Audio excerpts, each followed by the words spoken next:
Yeah, welcome to Tucker Carlson tonight. The spectacle of illegal immigrants separated from their children at the border has ceased to be a news story in any traditional sense of the term. It is now an event, a kind of competition in which elites vie to see who can reach greater heights of rhetorical excess and self-righteous posturing. It is performance art, really. Congresswoman Nancy Pelosi and even Hillary Clinton took an early lead in the contest by bypassing public policy questions entirely and moving straight to theology. Here are part of their sermons. Watch. The hypocrisy of all people of faith in our country not to clamor for this, for what the administration is doing to end. Those who selectively use the Bible to justify this cruelty are ignoring a central tenet of Christianity. Jesus said, "Suffer the little children unto me." He did not say, "Let the children suffer." So the same people who support third-term post-viability abortion for purposes of sex selection are now lecturing you about God and sin and the holiness of children. Feel chastened?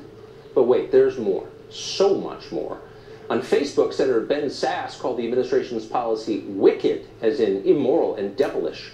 Former First Lady Laura Bush likened it to the internment of the Japanese during World War II, a moral stain upon this nation. Former CIA Director Michael Hayden went all the way. He tweeted out a picture of Auschwitz, a death camp, and compared the U.S. government to the Nazis. After sobering up, Hayden walked that back a little bit on television, but not much. Watch. I know we're not Nazi Germany, all right? But there is a commonality there. I've lived in Germany for 3 years. A more civilized people you cannot find. But you know, and so I was trying to point out we need to be careful not to move in that direction. Oh, we could go on. There is so much more just like that. The rich and powerful reminding you just how virtuous they are. You think any of these people really care about family separation? If they did, they'd be worried about the collapse of the American family, which is measurable and real, but they're not worried about that. In fact, they welcome that collapse because strong families are an impediment to their political power. And that's why they're always lecturing you about the patriarchy and the evil of the nuclear family. Millions and millions of American kids are growing up with one parent at home, families separated thanks to their policies, and that's fine with them. Many of those kids, by the way, have a parent behind bars. It's not just illegal immigrants who are separated from their children. The majority of American citizens in prison have minor kids they've left behind. Their families have been separated by force by our justice system because they committed a crime. So in that way, these kids are just like the kids you've been watching on television today. The difference, of course, is they're Americans, so nobody is spending $35 grand a year apiece to make sure they're okay. Democratic politicians and cable news anchors don't visit their foster homes to highlight their plight.